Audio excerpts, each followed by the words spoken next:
청년들의 정치 한판.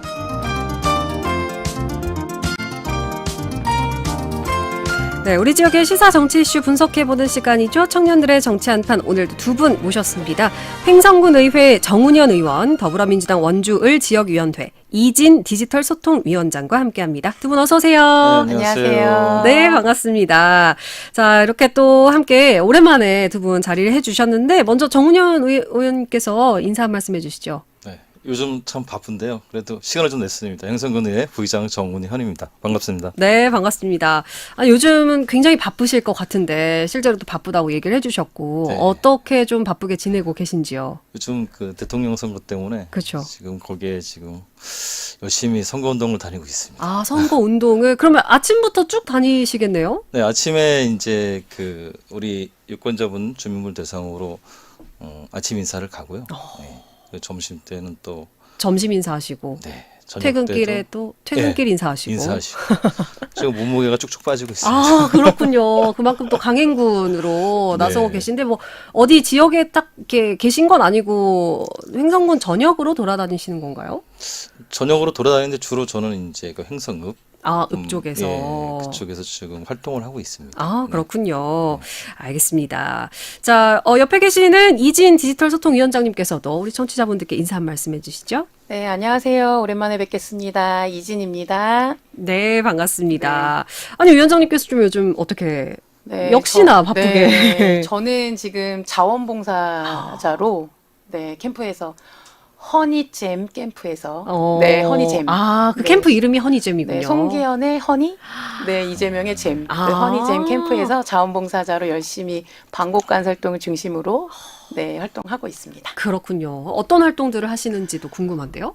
저희 아침 저녁 전체 유세를 좀 큰 도로에서 하고요. 오. 그리고 골목골목도 다니기도 하고, 네. 그리고 당원분들하고 전화 통화도 하고 있습니다. 네. 그렇군요. 굉장히 좀 이 선거를 위해서 두 분께서 직접 발로 뛴다라는 게 좀 느껴집니다. 지금 보이는 라디오로도 함께하고 있습니다. 유튜브에서 변정현의 시사메이트 검색하고 들어오시면요. 두 분 모습도 함께 확인하실 수가 있습니다. 자, 오늘의 주제로 넘어가기 전에 베스트 소식과 워스트 소식 하나씩을 좀 꼽아볼 텐데요. 먼저 정운현 부의장님께서 이번 주 이 소식 너무 좋았다. 어떤 네. 게 있을까요? 예, 일단 우리 횡성군 관련된 소식입니다. 좋습니다. 예. 저희가 농촌협약이 선정이 됐었습니다. 근데 서부권하고 동부권 그 양쪽 다 이제 두 개가 다 선정이 됐어요. 그래서 구체적으로 서부권을 이제 농촌협약을 체결을 했거든요. 예. 그래서 한 442억 정도 우리 횡성군에서는 5년 정도의 그 투입이 됩니다.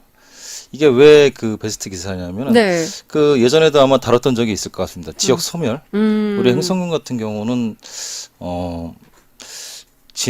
지지난해죠. 그 지역 예. 소멸 진입 지역이었다가 1년 만에 갑자기 소멸 고위험 지역으로 이렇게 변경이 됐어요. 그만큼 좀 심각하다는. 급격하게. 예, 그렇죠. 예. 그래서 그 대안을 좀 찾다 보니까는 이게 농촌협약이라는 이제 그런 이제 공모 사업이 있었는데 저 우리 횡성군에서 잘 준비를 해가지고 네. 좀 선정이 됐습니다. 이 농촌협약은 그 농촌 지역 있잖아요. 예. 지역을 이제 재구조화 시키는 부분인데, 그러니까 도지재생이랑 좀 비슷한 개념이라고 보시면 됩니다. 그 재구조화 시켜서 그쪽에 인구 유입도 가능하고, 네. 특히 이제 그렇게 되면 이제 청년 인구 유입을 좀 유도하는 이제 그런 방향으로 가고요. 일단은 정주 여건 개선을 통해서 네. 인구 유입 그리고 뭐 경제 활성화 뭐 이렇게 아마 그 될 거는 같습니다. 이게 뭔가 이제 농촌 지역의 어떻게 새로운 재구조화라고 얘기를 네네, 하셨는데 그렇습니다. 그러면 조금 더 농촌에서 농업하기 좋은 환경으로 이렇게 좀 탈바꿈되는 건가요? 뭐 이렇게 스마트화 된다든가. 아무래도 의미 있는 이제 그 지역에 이제 거주하시는 분들의 이제 뭐 문화적인 욕구라든가 다양한 욕구들이 있습니다. 그거를 예. 충족할 수 있게 이제 기반을 조성하는 부분이고요. 그다음에 또 그 관련돼 가지고 뭐 그 지역의 이제 문화와 연계한 이제 콘텐츠 개발이라든가 그리고 가장 중요한 거는 아마 그 시설일 겁니다. 만약에 이제 그 예를 들면은 서원 같은 경우는 네. 그 학교에 이제 그 리모델링을 통해서 수영장도 만들고 예. 그다음에 골프 연습장도 만들고 그러면서 그 아이들을 좀 유치할 수 있는 또 이게 그렇죠. 또 연계가 되는 게 네. 그 서울에서 왜 그 시골 살기 왜 그런 이제 그 프로그램이 운영되고 있잖아요. 그렇죠. 예, 그런 거와 또 연계가 되고 있기 때문에 네. 일단은 이게 이제 인구 정책하고도 연계가 됩니다. 그래서 이게 지금 우리 행성군 같은 경우는 예. 서부권, 동부권 두 개가 되는데요. 아마 이게 전국적으로 아마 유일하지 않을까. 아. 그렇게 해서 저희는 경사입니다. 우리 행성군. 그러네요. 이게 5년간 442억 원이라면 꽤나 큰 금액인 거네요. 네, 그렇죠. 자, 앞으로 이제 농촌 협약을 통해서 살기 좋은 농촌 건설이 진행이 될 예정이다를 베스트 소식으로 가져오셨고요. 이진 위원장님께서는 어떤 소식 저희 살펴볼까요? 네, 제가 뽑아온 베스트 뉴스는요. 네, 원주시의 교통약자 바우처 택시 이용이 늘고 대기는 줄어들었다라는 소식인데요. 예. 원주시가 올해 1월부터 장애인 등 교통약자의 이동 편의를 위해서 바우처 택시를 도입을 했다고 해요. 네네. 그래서 임차 택시를 운영할 때보다 이용 건수는 늘고 대기 시간은 줄어들었다고 합니다. 저는 베스트 뉴스로 뽑은 이유가 따로 있어요. 예. 이 소식이 굉장히 반가웠기도 했고 실제로 저희 어머니가 교통약자신데 네. 여기 이제 보도된 내용으로는 대기 시간이 평균 시간이긴 하지만 대기 시간이 원래는 14분 정도, 15분 정도 걸렸는데 네. 10분 정도로 단축이 됐다고 해요. 그런데 많은 분들이 이용하는 시간에는 네. 15분보다도 훨씬 1시간씩도 기다리시기도 하시고 하셨는데 와. 실제로 바우처 택시가 도입되고 나서는 10분 안쪽으로 빠르게 배차가 돼서 어머니가 이제 이렇게 뭐라고 해야 될까 탑승할 네. 수 있는 걸로 바뀌셔서 굉장히 잘 활용을 하고 계셔서 이 베스트 뉴스로 뽑게 됐습니다. 와, 실제로 이제 해보셨으니까 네, 이게 맞아요. 얼마나 편리한 건지를 좀 아실 것 같습니다. 교통약자 바우처 택시가 도입이 됨으로써 아니 진짜 이렇게 조금 많이 몰리는 시간에는 1시간씩 기다려야 네. 한다니까 사실 상상이 안 갈 정도거든요. 앞으로 이 바우처 택시가 조금 더 넓혀져서 확대가 네. 돼서 더 많은 교통약자들이 좀 혜택을 봤으면 좋겠다 이런 생각도 드네요. 네, 만족도가 일단 너무 높으시기 때문에 네. 특별히 베스트로 뽑아봤습니다. 아, 네. 그렇군요. 좋습니다. 자, 저희 그러면 잠시 광고 듣고 와서 워스트 소식도 바로 만나볼게요. 92.7 어쩌면 고척 스카이돔보다 더 큰 환호성이 울려 퍼질 곳 프루지오와 힐스테이트가 만나 고척의 주거 랜드마크를 짓다. 차량 10분 거리 목동 학원가와 단짝 고척 미래가치는 활짝 고척 푸르지오 힐스테이트 견본주택 개관 중 대우건설 현대엔지니어링. 자, 따라해보세요.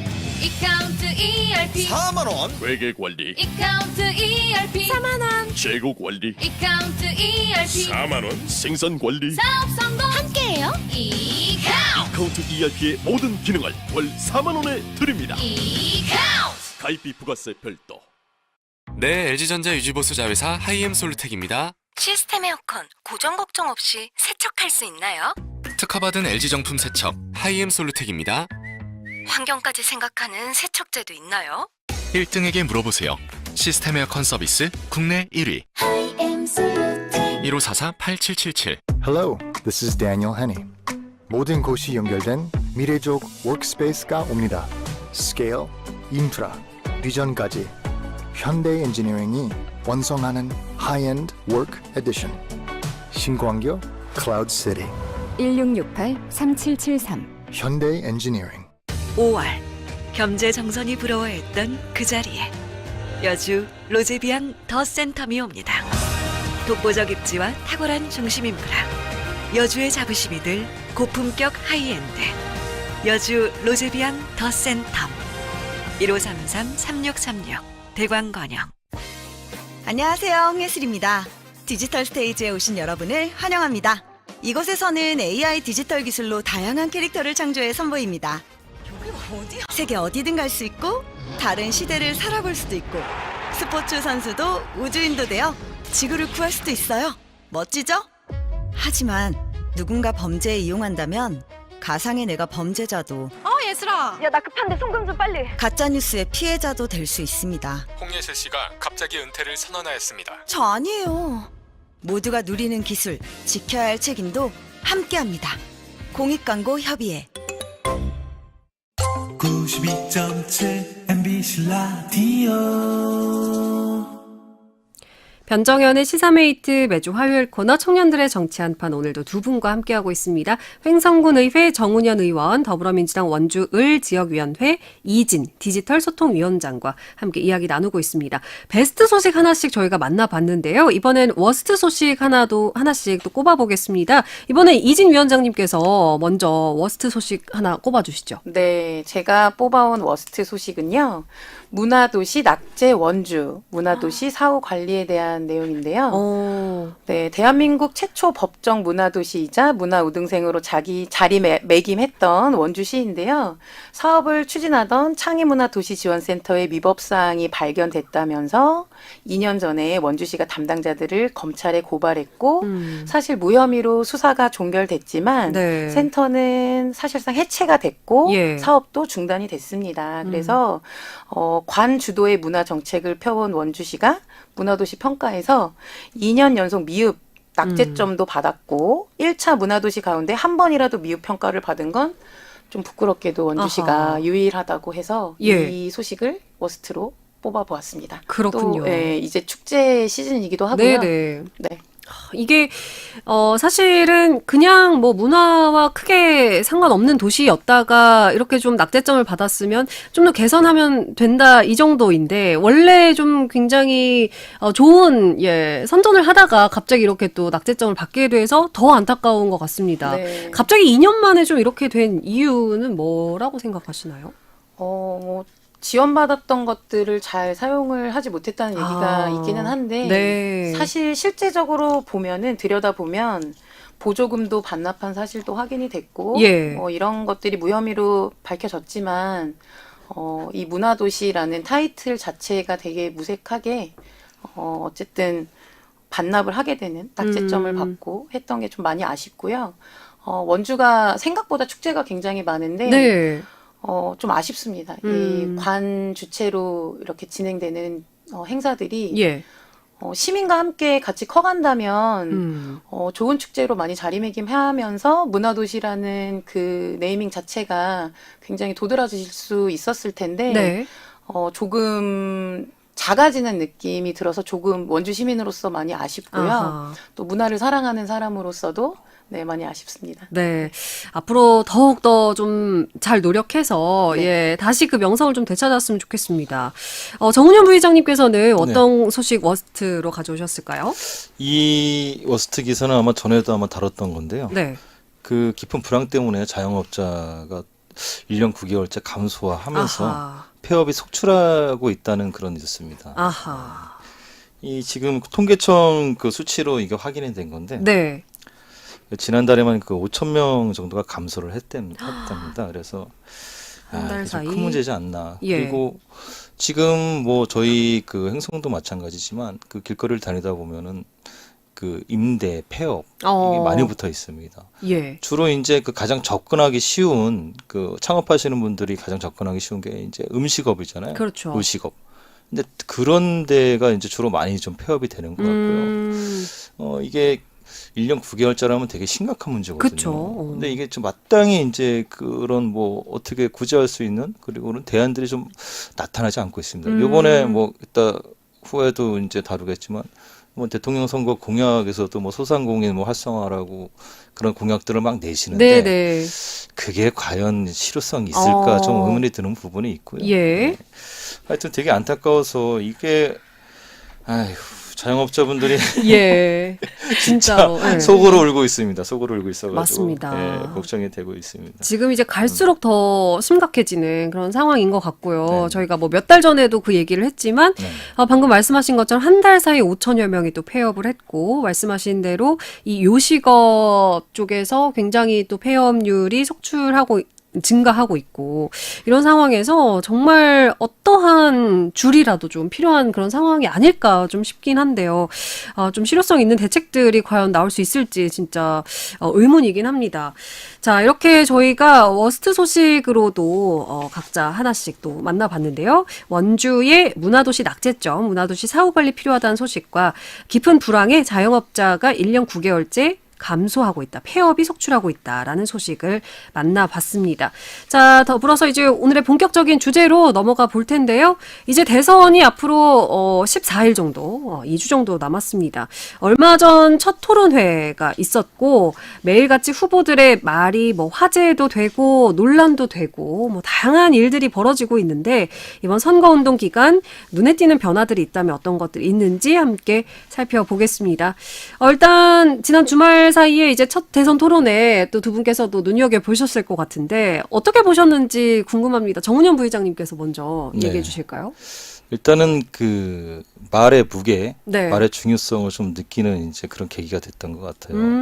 이 말을 내뱉을 적에 네. 본인이 어떤 확신이나 그리고 그런 그 자료 근거를 가지고 이제 하셔야 되는데 그 후보자분들이 이제 그 아마 예전에도 이제 말을 그러니까 했던 부분인데 이게 네. 이제 부메랑이 돼가지고 이제 요번에 이제 토론회 때 이제 나타나는 것 같습니다. 아하.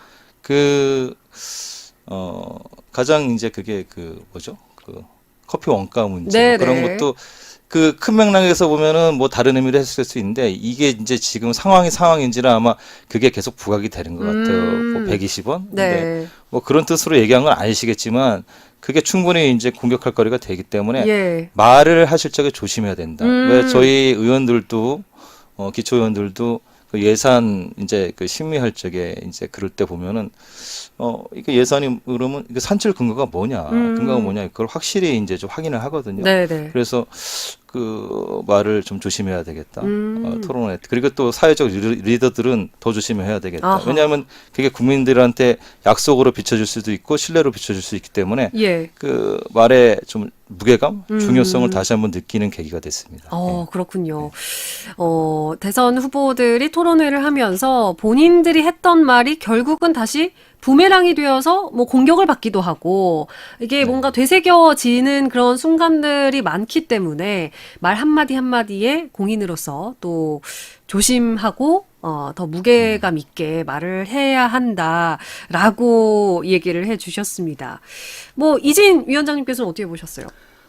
저는 토론회 보면서 그 후보들이 굉장히 정책 이해도나 네. 어떤 국가의 비전, 뭐 리더십의 스타일이 굉장히 다들 차이가 났던 것 같고요. 직접 국민들도 비교해 볼 수 있는 좋은 기회였던 것 같고, 제가 생각하는 거는 준비된 후보가 확실히 티가 났다라고 얘기를 하고 싶고요. 네. 뭐 말의 무게나 이런 거 뭐 부메랑에 대어서 돌아온다는 말씀이 너무 맞는데 그 맥락의 이해나 네. 그런 것들이 중요했던 것 같고요. 예. 그리고 이제 후보자들의 어떤 말꼬리를 잡는 그 약간 그 토론의 태도 예. 이런 것들이 조금 눈살을 찌푸리게 하는 경우들이 좀 있었어서 예, 조금 품격을 좀 지킬 수 있었던 저희 후보님이 잘 하시지 않았나라는 생각을 합니다. 예. 네. 이제 이진 위원장님께서는 뭐 이제 이재명 후보를 네. 얘기하시면서 이제 뭐 후보자들끼리 다양한 얘기가 오고 갔지만 그래도 잘한 것 같다. 네. 이렇게 또 평가를 해주셨습니다. 뭐 다른 후보들에 대한 이야기도 해주실 수 있나요? 일단은 좀 인기를 위한 말씀들을 조금 하셨던 것 같아서 네. 그게 조금 아쉽기도 하고요. 저는 이제 다른 후보를 비난하기보다는 예. 이제 저희 후보님께서 오히려 불편한 진실도 조금 솔직히 말씀하셨고 뭐 예산의 한계나 예. 뭐 제도의 제약이나 갈등 조정해야 되는 필요성 네. 이런 것들까지도 해법을 조금 제시한 것이 아닌가라는 생각이 또 들고요. 네. 이제 어쨌든 능력을 두루 갖춘 후보가 그 보여줄 수 있는 것들을 잘 보여주신 게 아닌가라는 것을 또 자신 있게 말씀을 드리고 싶네요. 네. 정운현 부회장님께서는 어떻게 뭐 우리 후보 뭐 어땠다 이게 좀 한마디 뭐 덧붙여 주실 수 있나요? 일단은 뭐 저희 후보는 그런 게 있는 것 같습니다. 예. 그 정확하게 좀 설명을 좀 안 하시고 세면 디테일하게 이제 그런 거를 말씀을 하셨는데 예. 이제 그날 그 보면서 지금 그 이재명 후보에 대해서도 좀 평가를 해주셨지만 그런 건 있습니다. 제가 아까도 그 말에 좀 그 무게 그런 예. 걸 말씀드렸는데 그게 그겁니다. 이게 말을 이제 거기서 자꾸 이제 좀 바꾸는 이제 그런 이제 그 좀 안 좋게 말하면 이제 변명을 하시는 거겠죠. 그런 거는 지도자로서 보여주면 안 된다. 그리고 가장 그 일당이잖아요. 네. 일당에서 그 대표를 하시는 분 그리고 대통령 후보가 되신 분이 그분의 한마디 한마디가 우리나라 그 경제나 그런 게 이제 왔다 갔다 할 수 있는 부분인데 여기서 이 말을 꺼내야 될지 모르겠지만 좀 깜짝 놀란 게 저는 그 호텔 무슨 호텔 경제론. 예. 네, 그런 그 용어 자체를 그 토론회하면서 처음 들었습니다. 그래서 네. 찾아봤는데 예. 전 도저히 그 이해를 좀 못하겠어요. 그래서 그게 과연 우리나라 현실에 맞을까? 그래서 그런 부분은 좀 더 심도 있는 좀 논의를 해보신 다음에 네. 그 얘기를 꺼내시는 게 맞지 않았을까? 그렇게 좀 보고 있습니다. 예, 알겠습니다. 자, 이와 더불어서 이제 사실 선거 운동이 공식적으로 시작이 되고 후보들이 우리 지역은 언제 찾아올까? 뭐 이런 걸 아마 우리 지역 주민분들께서는 계속 생각을 하고 계실 것 같습니다. 뭐 언제쯤이다 뭐 이런 얘기가 나온 게 있을까요? 뭐 이진 위원장님. 저희는 아직 정확한 일정은 나오진 않았는데 네. 일단 이재명 후보는 이번 대선에서 가장 먼저 강원도를 접경 지역에서 선거운동을 시작하셨기 때문에 강원도에 대해서 많이 생각을 하고 계시다고 생각이 들고요. 네. 지금 이 시간에 사실 박찬대 상임 총괄 선거대책위원장님이 네네. 무실 사거리에서 연설을 하고 계세요. 네. 선대위에서 지원 유세가 더 있을 예정이고 네. 중요 지역이니만큼 어쨌든 후보님이 곧 방문하실 거는 같습니다. 또 강원도에서 원주가 그래도 지난 대선에 네. 표가 어느 정도 더 나왔던 지역이기 때문에 중요 지역이라고 생각하실 거예요. 그래서 곧 오시지 않을까 저희도 기다리고 있습니다. 네, 그렇군요.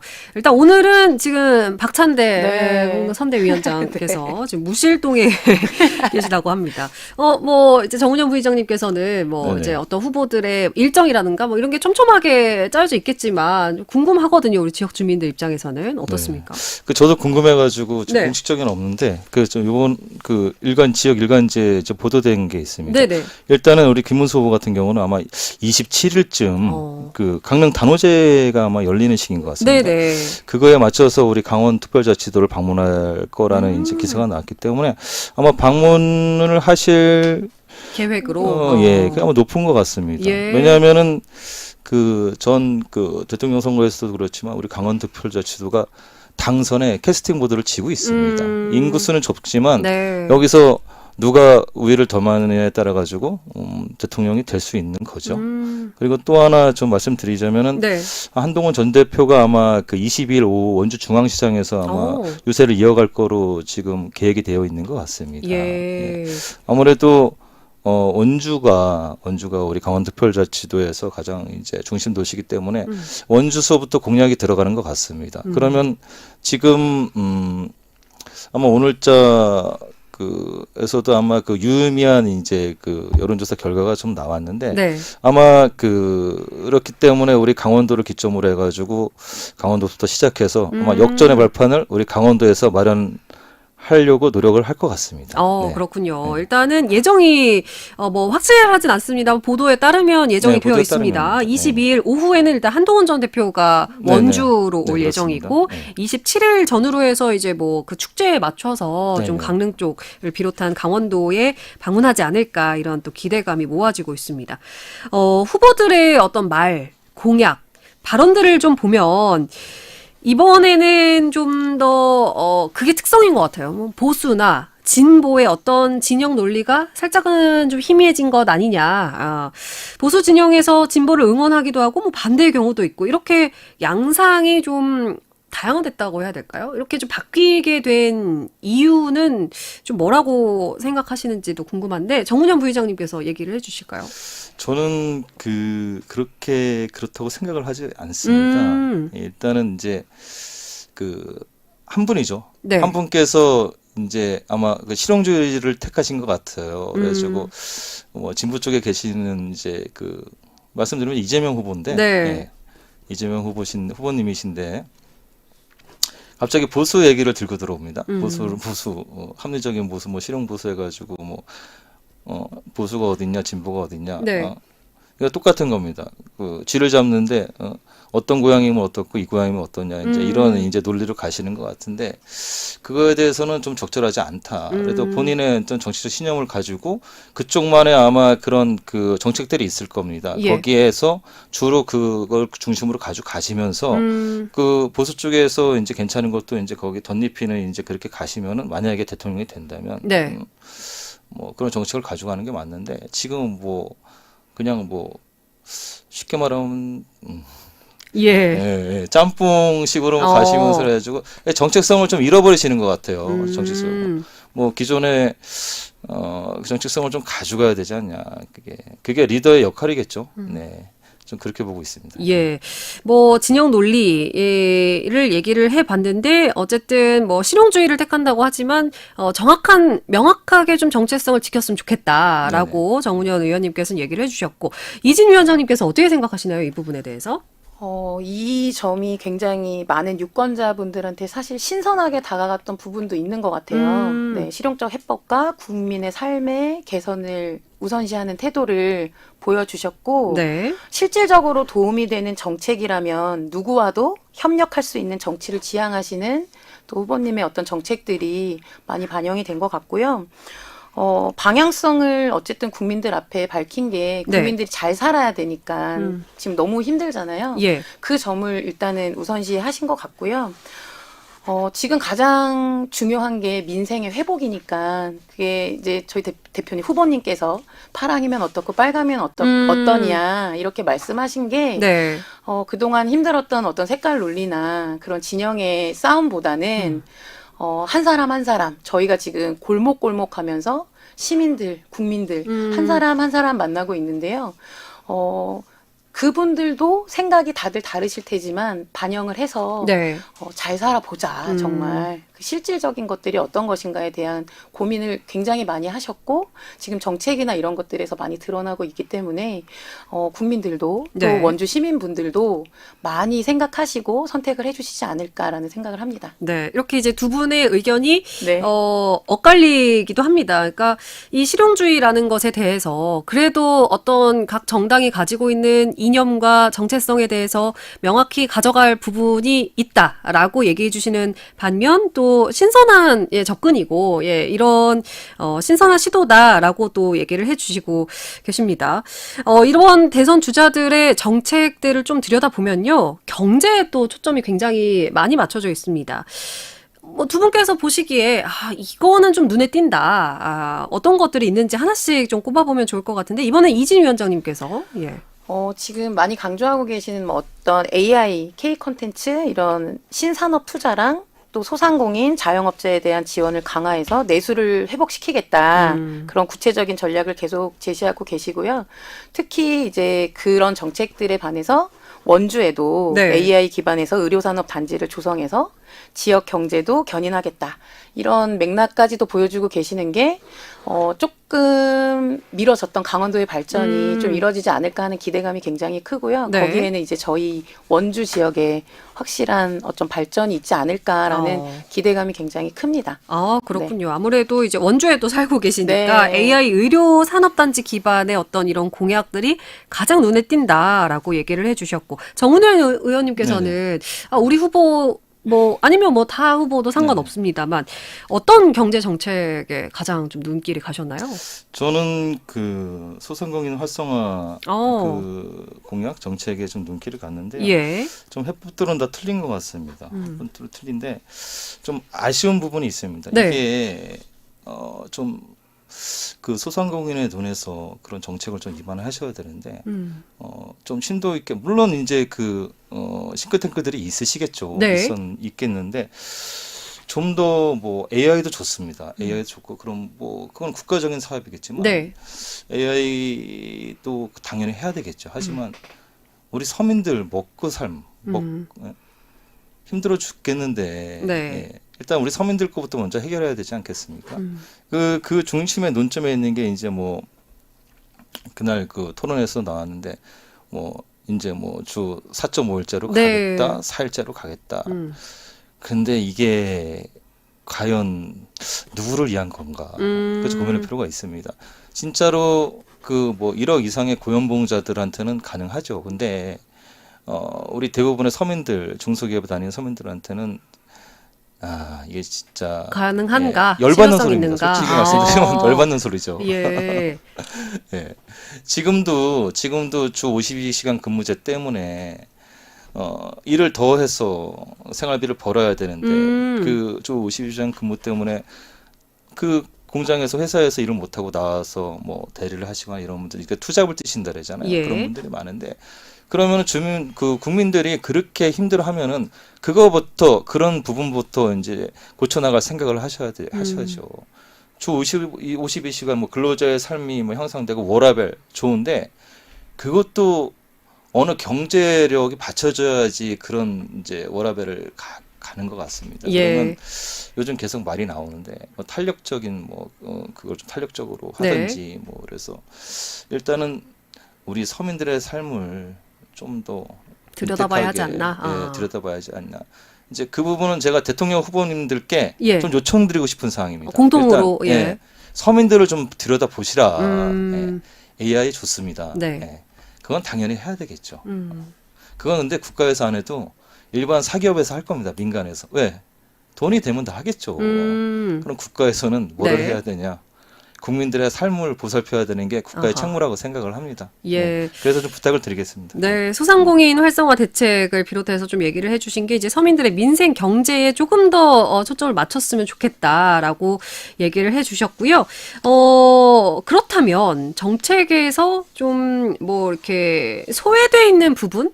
이거는 좀 나왔으면 좋겠는데 왜 이런 얘기들이 안 나올까 하는 부분도 있다면 좀 살펴보면 좋을 것 같습니다. 마지막으로 짧게 이제 좀 얘기를 해주시면 좋을 것 같은데요. 뭐 정은현 부의장님께서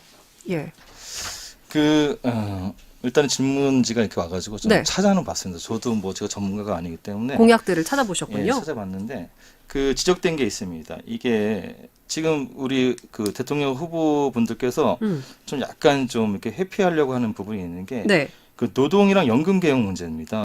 이게 좀 가장 시급한 문제인데 그거에 대해서 좀 약간 뒤로 미루는 경향이 있지 않냐. 이게 노동 문제는 이제 서민들하고 직결된 부분이고 연금 문제는 우리 청년 세대들한테 직결된 부분입니다. 그 지금 돈을 땡겨 쓰고 미래 세대한테 갚으라는 이제 이런 개념이잖아요. 그러면 연금 개혁을 어떻게 할지, 네. 노동 개혁은 어떻게 할지, 노동 개혁이라는 건 그런 아까도 말씀드렸지만 뭐 근로 시간, 근로 기준 뭐 그런 게 있습니다. 그런 거를 지금 심도 있게 논의를 들어가야지. 그래야지 대통령 후보들께서 논의를 해주셔야지 그 밑에 있는 기관에서 그거를 제도화할 거 아닙니까? 착수하죠. 예. 예. 그런 게 좀 아쉽다. 예. 그래서, 노동과 연금 개혁. 가장 좀, 오늘 말씀해 주시는 결이 비슷한 것 같아요. 이제 서민들과 뭐 네네. 이렇게 근로자들과 맞닿아 있는 부분인 것 같습니다. 이진 위원장님께서는 좀 어떤 게 소외돼 있다? 저는 지금 초고령화 사회로 진입하는 지금 거의 진입이 됐죠, 강원도는. 예. 원주를 제외하고는 그런 걸로 알고 있는데요. 그런 고령화에 대한 대응이나 아니면 아까 정은현 의원님 말씀하셨는데 지방 소멸에 대한 네. 저희는 이제 중소도시에 사는 이제 시민들, 국민들이니까 그런 지방 소멸 위기에 대한 그래서 이제 구체적인 지역별 공약들을 다 내세우셨는데 네. 그런 것들이 잘 실행이 되면 좋을 것 같고요. 실현 가능한 어떤 로드맵은 이미 사실은 내놓은 상태인데 그게 구체적으로 잘 실행이 됐으면 하는 바람을 갖고 있습니다. 네, 초고령 사회와 이제 지역 소멸과 관련된 것들도 함께 반영이 됐으면 좋겠다. 우리가 이제 이렇게도 대표적으로 이제 얘기를 해주셨지만 아마 서민들께서 우리 듣고 계신 청취자분들께서는 다 공감을 하는 바이지 않을까 싶습니다. 이런 부분들도 공약으로 좀 이렇게 빠르게 나왔으면 좋겠다 이런 생각도 해봅니다. 자, 오늘 두 분과 함께 대선 첫 토론회 그 후 이야기 함께 살펴봤고요. 횡성군 의회 정운현 부의장, 더불어민주당 원주을 지역위원회 이진 디지털 소통위원장과 함께했습니다. 두 분 오늘 말씀 고맙습니다. 네, 감사합니다.